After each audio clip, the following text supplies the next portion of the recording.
What's going on, folks? Thanks for hitting that download button and checking out a brand new episode of Toys and Tech of the Trade, your one-stop shop for toys, tech, and talk with some assembly required. I'm your host, Rich, and if this is your first time checking out an episode, first of all, welcome. Second, a bit about what we do here.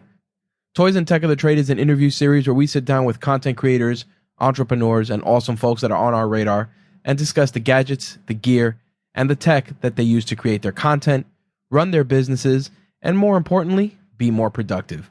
When it comes to toys, we like to say toys in quotes around here just because you'd be surprised what people consider their toys, whether it's something as simple as an action figure or Funko Pops or something as unique as guitar picks or kitchen knives or water bottles. You'd be surprised what people consider their toys, and we like to explore that, get to know our guests a little bit more personally. Plus, it allows us to break up a lot of the business talk that takes place during one of our interviews. But with that out of the way, let's get into what this week's episode is about. If you checked out last week's episode, first of all, you got it a little bit early as it was a bonus episode, but I am happy to say that Brandon Fastberg, who was the founder of the Avocado Club and was launching the Kickstarter for Hadi Aguacate, recently announced that his hot sauce, which we discussed on last week's episode, was fully funded 104%, 105% as of the recording of this episode.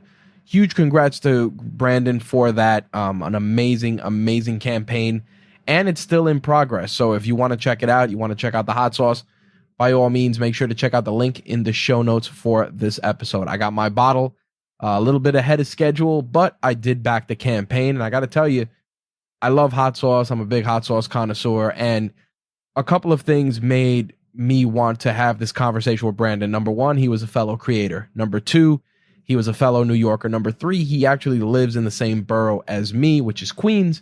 So it was a no-brainer to showcase a talented entrepreneur such as himself, and more importantly, show a little love to some of our local creators. Of course, Toys and Tech of the Trade has no problem sharing anyone's story, but New Yorkers, especially those in the boroughs, they're going through a lot. I mean, the entire country's going through a lot, but New York is definitely getting punched left and right. The city, if you've been following it and you don't live in New York City, you know that certain parts of New York State are going through varying levels of easing restrictions, some more than others. In some parts of New York, you can eat indoors, in others you can't.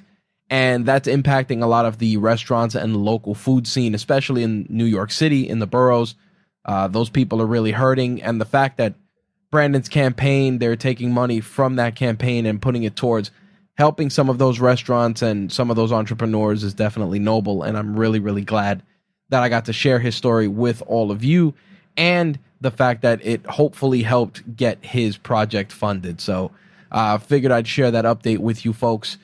As for this week's episode, with back to school pretty much imminent and in some cases already in full swing, whether your children are going back to school virtually or going back to school with hybrid learning in school and at home, I wanted to share some gadgets and some gear that I think would help not only your kids when it comes to school, but you as well.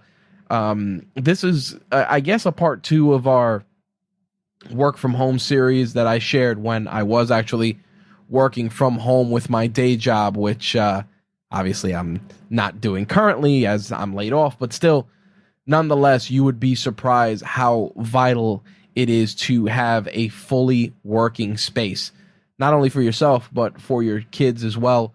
People don't understand that kids, especially with what's been going on, they need the interaction, especially person to person, face to face.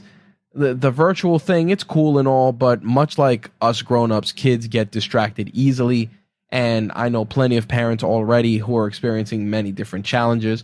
So I'm hoping some of the gadgets and the gear and the recommendations that we have here can help some of you, maybe give you folks some guidance, and more importantly, bring you some value. By all means, I, as someone who has a very, very young child, my daughter's actually turning 2, I can't attest to the granular needs of what kids are going to need to go back to school. My two sisters are both special needs, so they don't go to traditional quote unquote school programs. They go to specialty adult programs, but still, you need the proper equipment. I mean, before the facilities opened up for my two sisters, they had to pretty much participate remotely. And there were challenges that you had to make sure you had the right equipment. Obviously, bandwidth was important, ensuring that there was attention being paid to what needed to be done for that particular day for a group. And like I said, I'm hoping that some of the stuff that I can share for this episode will be applicable to your young ones that are going back to school. And for some of you that are working from home that missed our gear recommendations with regards to working from home, hopefully there'll be some additional tools here that can help you out. So with that out of the way, let's get into our back to school buyer's guide for toys and tech of the trade. Let's get things started with something easy, which all of us are going to need, whether we are commuting to college classes, regular middle school, high school, etc., and that is a backpack. And even now, as an adult, a backpack is still essential for different reasons. I mean, now as a parent, obviously I have a backpack to carry my daughter's things. Plus, it comes in handy when we're carrying extra gear, especially if I'm taking my camera or my iPad, etc. But when it comes to school, growing up, one of the biggest things to showcase, along with your fit, your sneakers, your gear for day one of back to school, was your backpack. You either had to walk in there with a awesome looking JanSport, or when we were in high school, it was the North Face backpack. And in some cases, those are still tried and true workhorses. So definitely can't go wrong with a run-of-the-mill JanSport. They take a beating. They aren't too they don't hurt the wallet a lot, versus North Face, which the North Face backpacks are definitely up there. Expect to spend between $60 and $75. Obviously, depending on where you are in the US or abroad, sometimes knockoffs come in handy, and maybe you're into buying them, maybe you're not, but that's definitely an option. Not one I recommend because the quality is always sketchy. Plus, you can get some good quality backpacks from some other manufacturers. So one of the ones I wanted to recommend is good old Timbuk2, their Rogue backpack. It's going to run you about $60. Really solid construction. You can throw your laptop in there, all your gadgets, all your books. Looks good. Not too over the top, not too old man looking if you're giving it to a kid going into high school or middle school. I like Timbuk2 stuff. I've used their messenger bags, some of their backpacks at varying intervals in my life, and they have been durable, solid, and I figured I'd give you guys a nice entry level, easy recommendation. $60 isn't bad. If you want to go a little lower but still solid quality, Under Armour's Hustle backpacks.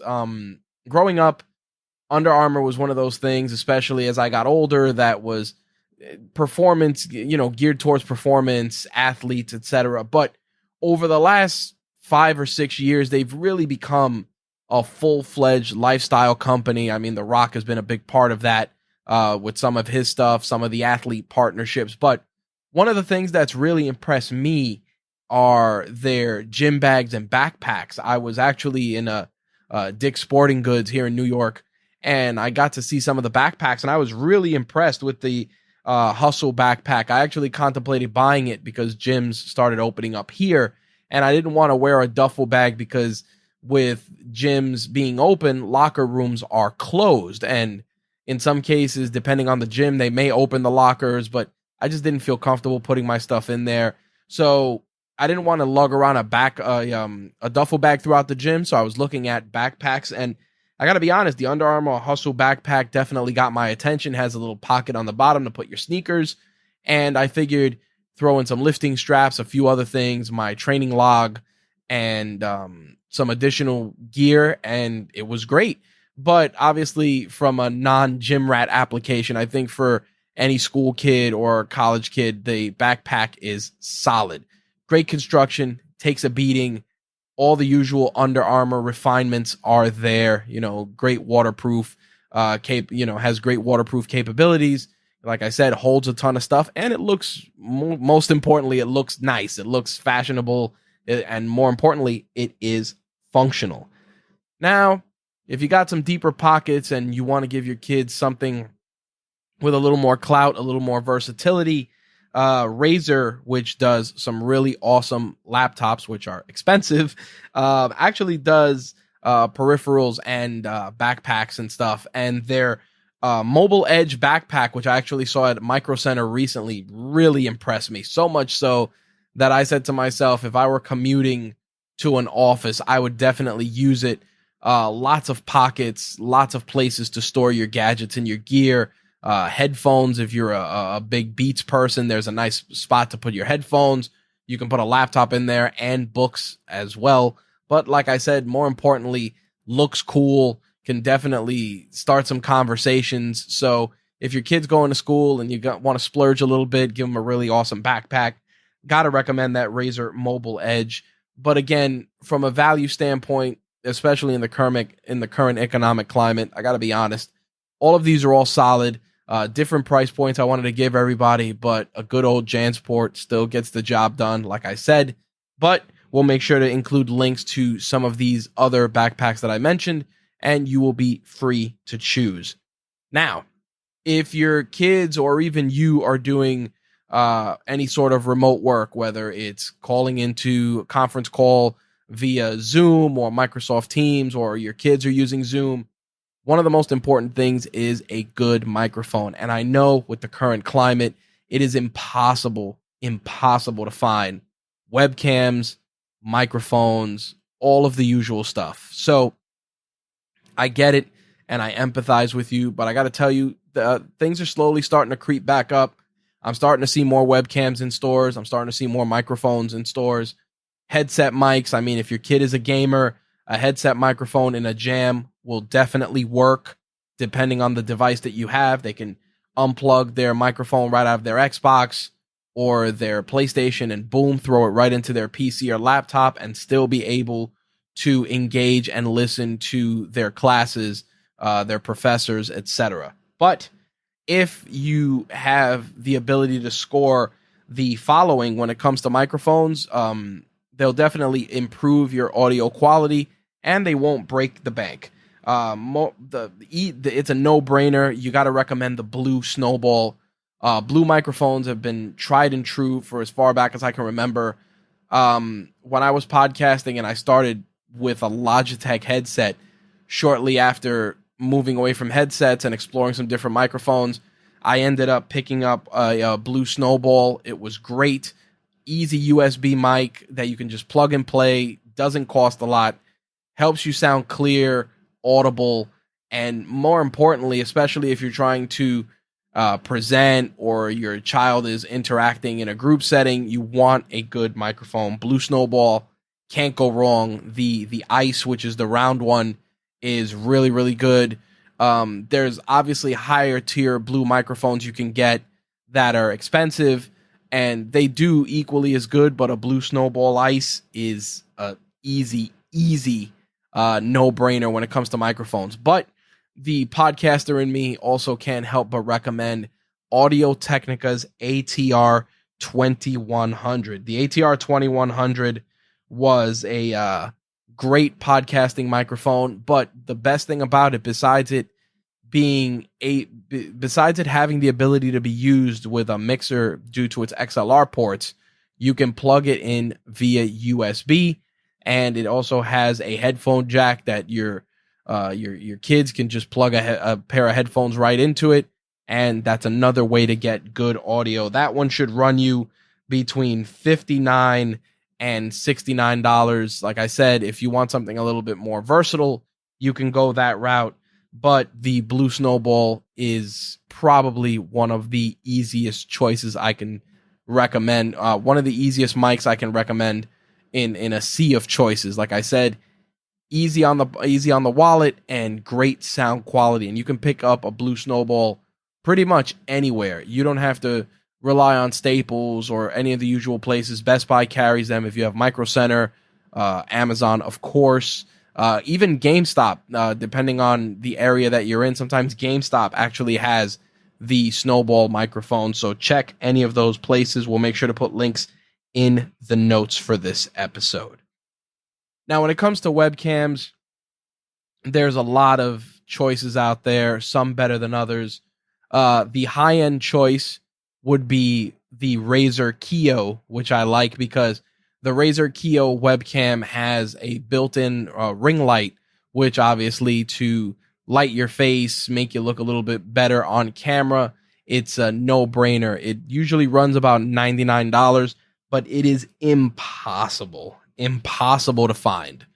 My next recommendation would be Logitech C920. The Logitech C920 is a workhorse. I still use it now for Zoom calls, podcast calls, any sort of Skype video calls. The C920 is great.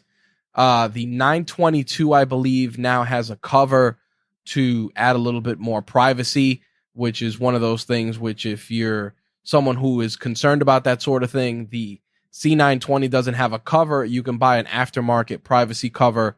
It's going to run you about $15. You can throw it right over if you feel uncomfortable having a webcam plugged in at all times, or you can always just point it towards the ceiling or something like that. But if you don't want it to pick up audio, of course, disconnect it for some additional peace of mind. But the Razer Kiyo, top recommendation, mid-tier, Logitech C920, or the Microsoft LifeCam, which was another one which I ended up giving to Turnbuckle Tabloid's Jay Santee, which he uses for his live streams.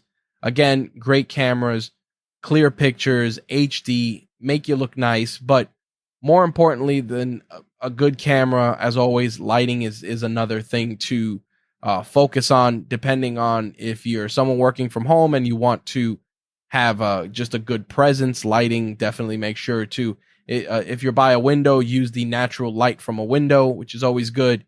If it's just your kids interacting with the teachers, you definitely want clear video, but lighting and all that extra stuff may not be necessary. But I got to put it out there nonetheless. So again, the Logitech C920 should run you about $79.99. The Microsoft LifeCam, same thing, between $50 and $70, and the Razer Kiyo, which is $99. Now, obviously, if you're using mobile devices, iPhones, AirPods, Apple Watches, you're going to need something to charge them, especially if you have a very limited workspace.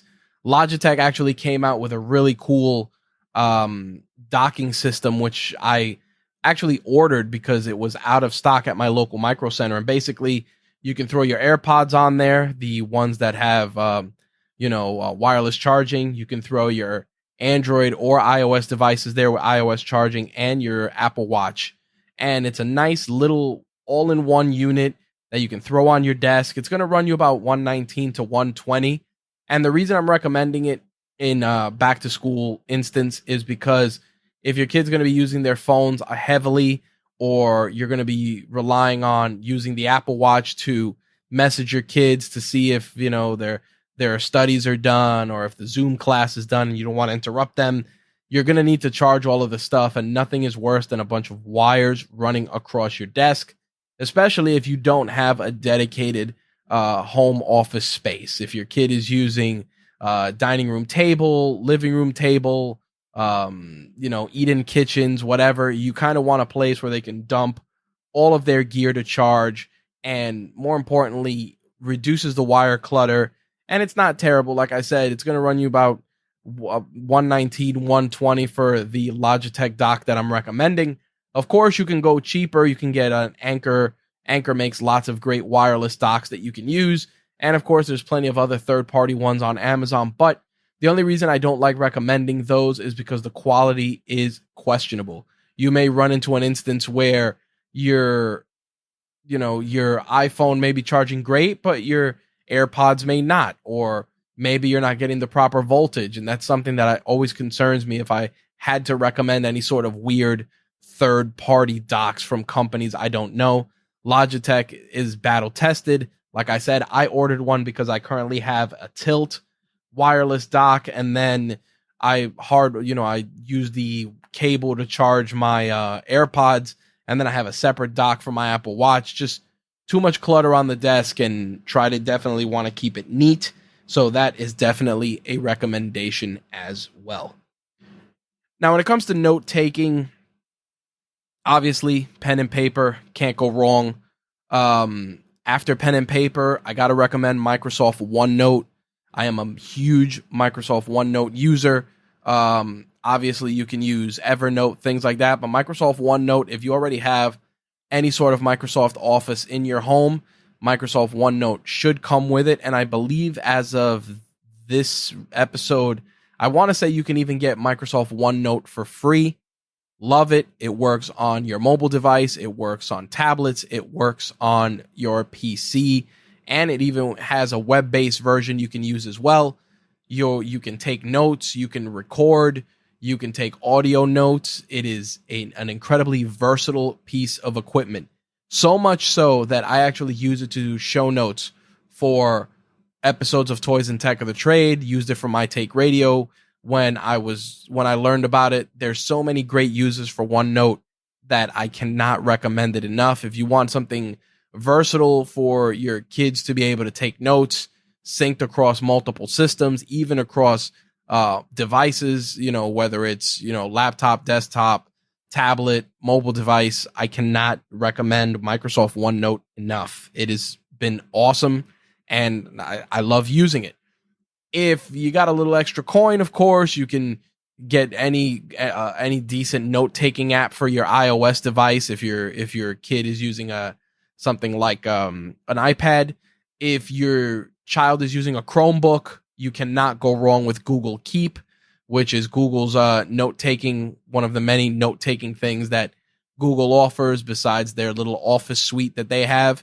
Google Keep is good, but Microsoft OneNote definitely head and shoulders a better choice, in my opinion. Of course, use what you think is best, but I can willingly endorse Microsoft OneNote. Now, the other thing I came across not that long ago, I believe it was called a Rocketbook. I think we got one as a demo, I want to say before COVID happened. And basically it's a notebook with reusable paper that you could write in. And I believe you heat up the pages to clear them. But I thought it was very cool, very innovative. It allowed people to go green if they didn't want to waste paper. The one that we had, and I want to say it was one of the first versions, was really, really cool, showed incredible promise. And I think it would be a great addition if you want your children to take physical notes with pen and paper, pencil and paper.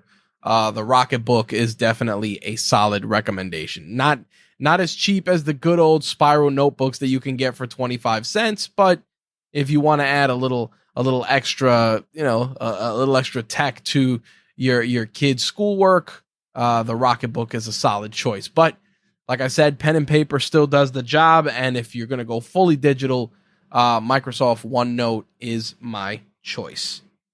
Now, in terms of gear to take notes, like I said, iPads are easy to recommend. Reliable ecosystem. You can save documents to them now. A lot of them you can plug in storage devices. So iPad, definitely one of my top recommendations. Chromebooks are always good. Schools are providing them now. And again, if your child is familiar with the Google ecosystem already, Chromebook is a no-brainer, and they're not very expensive either. I did want to throw a recommendation to Microsoft Surface Go, which is their competitor to the iPad. Again, if you're already running a Microsoft Office type of a situation in your home, the Microsoft Surface Go 2 is solid. I actually played around with it at Best Buy, and I said to myself, if I wasn't a heavy iPad user, I would definitely consider the Surface Go, just because it's, again, easy to use, especially if you're already familiar with Windows and all of the navigations that are involved in the Microsoft operating system and in that ecosystem. Again, solid recommendation, comparable to some of the lower tier iPads. I think you can pick up a Surface Go for around $400. Like I said, iPads, you don't have to get your kids an iPad Pro. don't have to do it. You can get a regular iPad that has the pencil capability if you want them to take notes, and that will do just fine. Obviously, if you want to get an iPad to, replace a laptop or just be your child's main device, you can do that too. Laptops, of course, are always solid. I can have a laundry list of laptop recommendations because there are so many good ones out there that won't break the bank, but that's something where you're better off checking out people like Carl Conrad, MKBHD, Your Average Consumer. There's a lot of great YouTubers out there who can really get into the nitty gritty of laptops. It would be a disservice to all of you for me to give you a laptop recommendation when I am primarily a desktop user. I will say though that I am circling the MacBook Pro for a couple different reasons. Number one, just to reacquaint myself with the Mac ecosystem. Number two, I want to kind of learn how to use Final Cut for video and kind of mess around with audio editing on the Mac side of things, but not something I've pulled the trigger on yet, but worthy of exploration. Now, I want to talk about something that I've recommended before, and right now with back to school, keeping your children focused, hell, keeping yourself focused, you'd be surprised how easy it is to lose track of time. And I'm not, this isn't some sort of paid gig or sponsorship. In one of the things that was a lifesaver for me when I started working from home was there's different names for it, Pomodoro timer, Pomodoro technique, tomato timer, etc. Basically, what it is an application you can put on your phone. I believe you can even find versions for desktop. And what you do is you do blocks of work, 20 minutes, 30 minutes, depending on the app that you're using. Set a timer, do that. Then when the timer's up, you take a 5-minute break. You can take a 2 to 5 minute break depending on what it is. Some apps allow you to go longer. Either way, you do 30 minutes of dedicated work, take a 5-minute break, walk around, stretch your legs, grab a snack, come back, boom, do another block. And depending on which app you're using, it's a little game, and you can try and get as many 30-minute sessions in as possible. Listen, I can tell you from experience, one of the craziest and most, mentally draining things is if you're trying to work and you're in a house by yourself and you're trying to stay focused and there's 1,000 distractions, whether it's the mailman with the door, your house phone ringing, maybe you got to get up and make yourself lunch, etc. So it's easy to lose track of time, and I cannot recommend it enough. I'm being honest. And if you're working with kids are going to get annoyed, bored, etc. if they got to look at a screen or deal with any sort of video stuff, especially if they're not if they don't need to be in front of a particular class or a teacher, and they have to just work on their own. I think doing something like this would be really great. It'll help your kids stay disciplined and focused. It'll let them look forward to that 5-minute break. You can let them get up, walk around, do whatever, boom, get them right back on course. Another 30-minute block. Same thing for my fellow listeners that are working from home. Listen, do that, because what happens is you get sucked in, you lose track of time. Sometimes you don't eat. Sometimes you eat at your desk. You don't stand up, walk around, go outside, stretch. And I gotta say, it was huge for me to be able to use that technique. I honestly thought it was BS at first. I'm like, this is stupid. You gotta work and et cetera, et cetera. But doing those 30-minute blocks, especially when the weather is nice, you get up, you go outside, you get some sunlight, which is important. Getting plenty of sunlight is huge. It's good for your mood.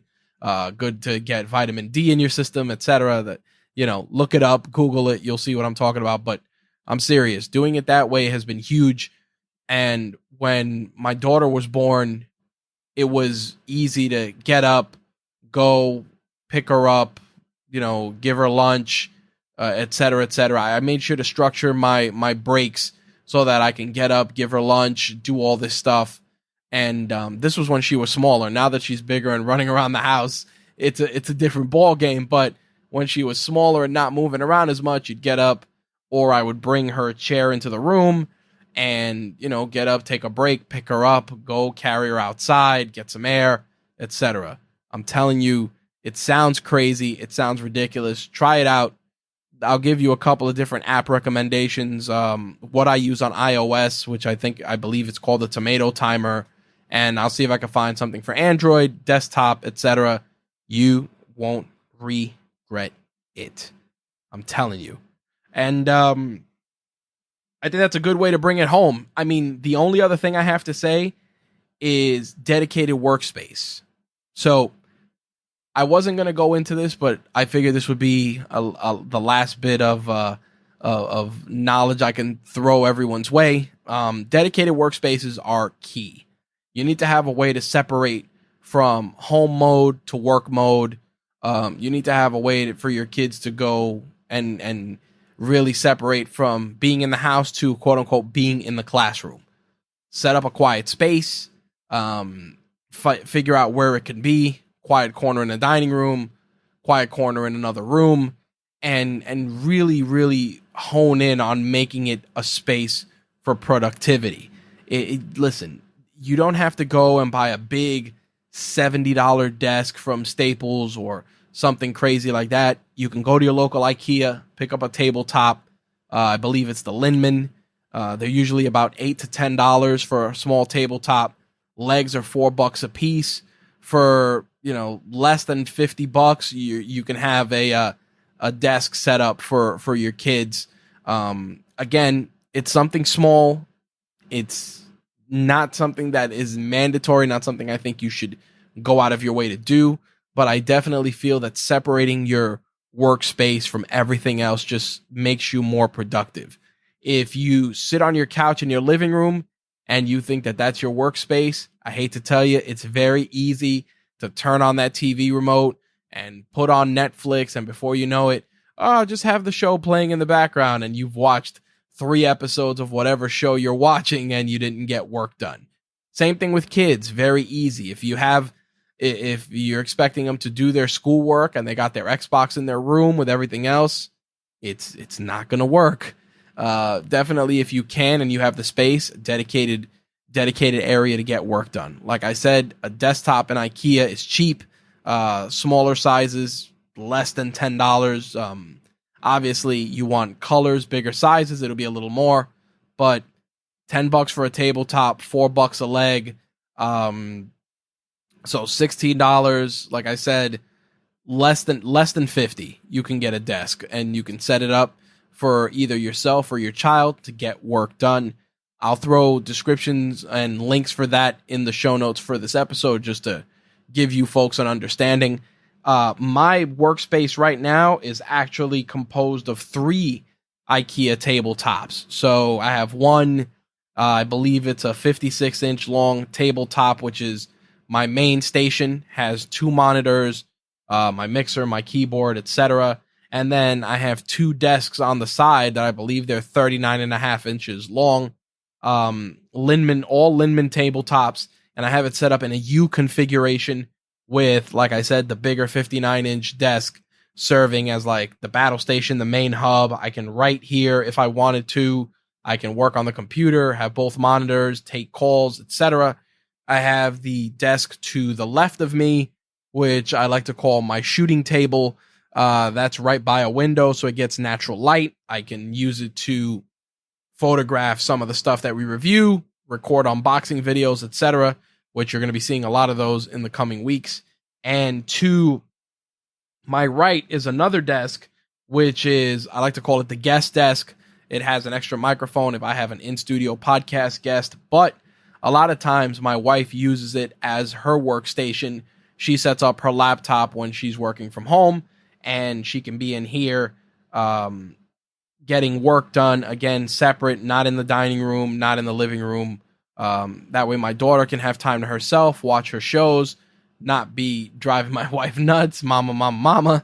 And again, just a quiet space where she can work, and it's good. Again, it just works out that I have a dedicated space in my home that I set up as a studio, but find a quiet corner, set it up to be productive for yourself and for your kids. You will not regret it. All right. I think that is a great way to wrap up our back to school gear guide, back to school gear recommendations. Anyway, back to school in general. I'm hoping that some of these recommendations helped you out. I threw a lot of personal anecdotes in there because I get it. And, I've lived through it in varying degrees, obviously, in the current state of affairs. Things are up in the air. Some kids are back at school. Some kids aren't. I know a lot of you are scared with this COVID stuff, whether you're scared because you don't want your children to get it, you don't want to get it, or you're scared because you don't believe in it. I mean, listen, I'm not going to talk political ideologies here or anything of that nature, but I will put this out there, and I said it to someone recently that used the argument about, COVID being non-fatal to many people, etc. And my response to them was this, and I said, just because I can recover from a cold doesn't mean I want to catch one. And that was pretty much it. And I think that that's the easiest way to look at it. And my words of encouragement for all of you out there with your getting your children ready, trying to juggle working from home. Listen, it's crazy out there. Keep yourself safe. Keep your family safe. But like I said, whether you believe in it, don't believe in it, have any sort of ideologies behind it, just look at it in that simple way. Nobody wants to get a cold. Nobody wants to get the flu. And if you do, I mean, those are separate conversations for future episodes, but I'm being serious. Nobody likes to be sick. Nobody wants to get sick. And it's that simple, Wear a mask if you believe in that. Wash your hands. I mean, you should be washing your hands just cause, but wash your hands, wear a mask. When applicable and where applicable. And again, if your belief system dictates otherwise, then like I said, nobody wants to get sick. I want to wish everybody best of luck in the upcoming school year with your children. If you're working from home and you've been working from home since this started, good luck. I've been there. I know it's tough. It'll get easier.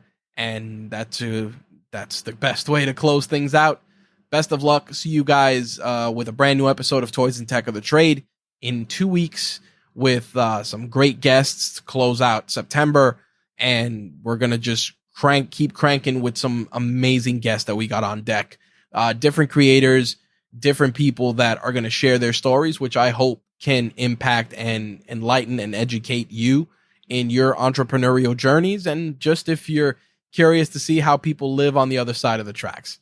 Last but not least, as always, if you want to be a guest on a future episode of Toys and Tech of the Trade, shoot me an email, rich@rageworks.net. You can also fill out the contact form on the Rageworks Network site, whether it's for my show or any of the other shows. Feel free to fill that out. Let us know who you are, what you're about, and what show you'd like to be on, and we will do our best to accommodate you.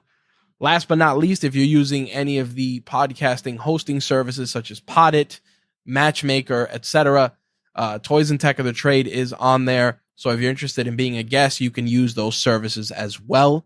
I'll put links to our profiles on those services in the show notes for this episode.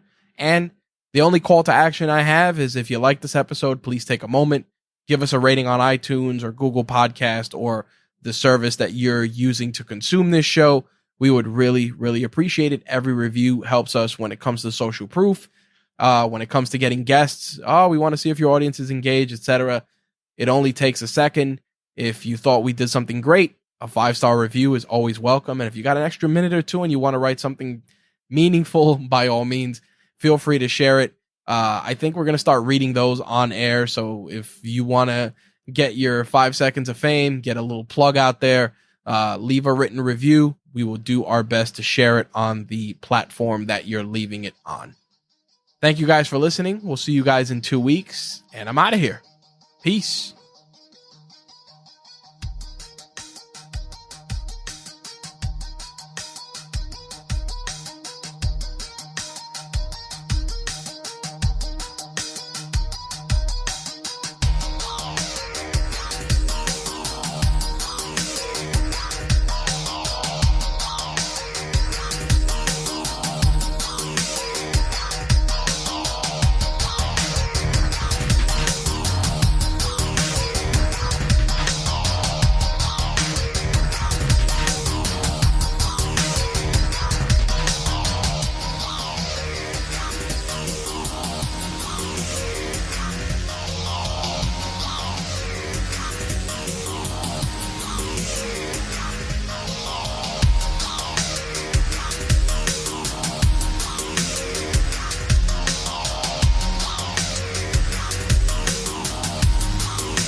Toys and Tech of the Trade is part of the RageWorks Podcast Network, your source for rants about gaming, entertainment, and the works. Visit us at RageWorksNetwork.com.